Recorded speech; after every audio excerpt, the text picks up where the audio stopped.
Hi, I'm Tate, and you are currently watching the first video on my channel, so thank you for clicking. In fact, the whole thing is going to be a litany of firsts for me. It'll be the first time I've used this editing software, the first time I've drawn something at such an extreme perspective, the first time I've done so many characters in an illustration with a full background, and even the first time I've made a speed paint with a voiceover. I was really excited to try it all though, because there was something that happened to my D&D party once that I knew would be a moment I wanted to memorialize and remember forever, even while it was still actively happening. For some context, let me introduce you to the cast of characters in the party. From top to bottom, we have Gib, the Tabaxi Druid, Jiliri, the Hobgoblin Blood Rager, which, for those of you who are only familiar with 5th edition, is a class from an earlier edition that sort of mixes sorcerer and barbarian features together. There's Maykeen, the Triton monk, Luthus, who is a human and seems to have ranger-like skills, but that's never been confirmed, so between you and me, I suspect he's some other class. He has a giant badger friend called Huffle, who I would probably be crucified for leaving out. Then there's Mazarine, a human and also a blood rager, and my human swashbuckler rogue, Shay. At the point in time of the story, we were only level 4s, so light on loot of both the monetary and the stat boosting magic varieties. We had a pretty big plot beat looming around a near corner, but we'd stopped off to take a small side job to line our shallow pockets a bit and boost morale with what we thought would be a quick team win. The job seemed simple enough: escort a couple of representatives of the city council into a defunct, uninhabited section of the city. It was meant to be off limits, even dangerous as parts were in disrepair and near collapse, but there had been recent observable activity from a sect of dwarf zealots. We were tasked to get in, poke around a little, and ease back out with our findings and our NPCs intact. We stealthed badly in, with too much hubris to think we would need much more of a plan than that, and we were quickly confronted with our DM narratively asking us, "Am I a joke to you?"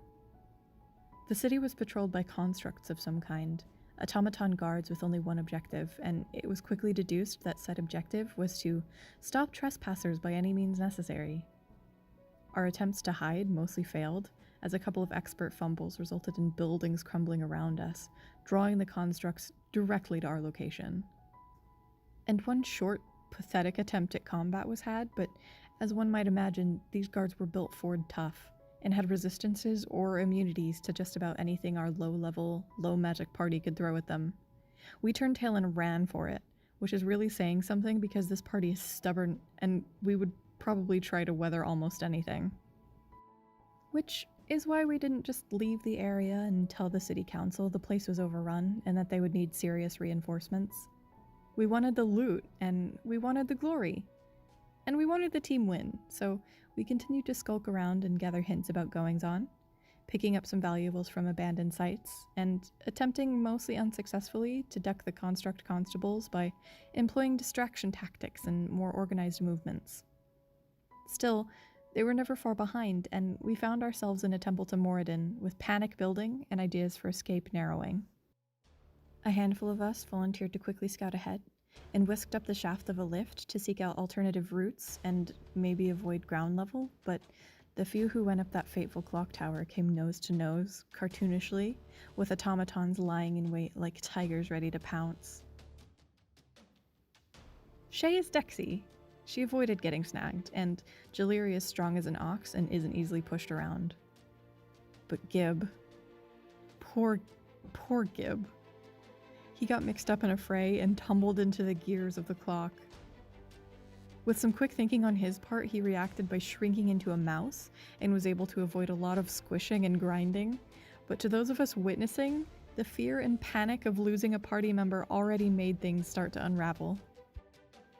Overcome with the emotion, Jiliri cast Thunder Wave, throwing off the assailing constructs and sending a shock of energy and noise through the fragile structure.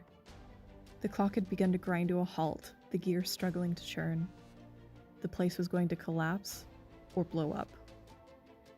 By this time, the remaining party members had made their way up the shaft, having heard the absolute chaos breaking out, and the floors below, A wave of automatons were in dogged pursuit.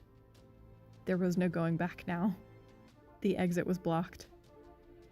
Out of character, the Discord call was a medley of squeaks and hurried planning and questions about how far from the ground we were. You can see where this is going. But we did have one saving grace. In a previous day trip to retrieve a stolen object of interest from the trapped home of an eccentric dead mage, Jaliri had snagged for us a very clutch, very key item. A wand of Featherfall. It couldn't have been more perfect. I don't remember who said it first, but the decision was made before we had a chance to really think it over. In the racket of half a dozen voices anxiously attempting to dodge certain doom, we all more or less confirmed our characters launching themselves out the nearest opening in the tower. Jaliri waved the wand of Featherfall as the ground came rocketing up to meet us, and cruelly, we were reminded that the origin of the wand was indeed an eccentric mage's personal collection, as a large feather appeared in a magical puff before us.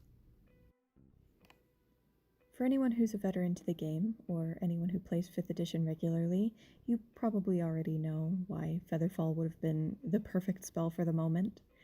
For any of the uninitiated, or anyone who hasn't had the chance to use the Featherfall spell just yet, let me explain. Typically, the spell is a reaction, and it would allow you to choose a number of creatures and slow the rate of their descent. It would mean that the creature lands on their feet, and that they can't take damage from falling from great heights.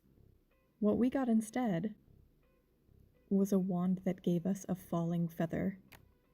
It seemed like the mage we had stolen from post-mortem had wanted to leave behind a lesson for any potential future grave robbers. It continued to drift lazily on the air. Our party continued to drop like rocks. No buffer, we crashed into the stone with a mix of grim narration and Looney Tunes physics.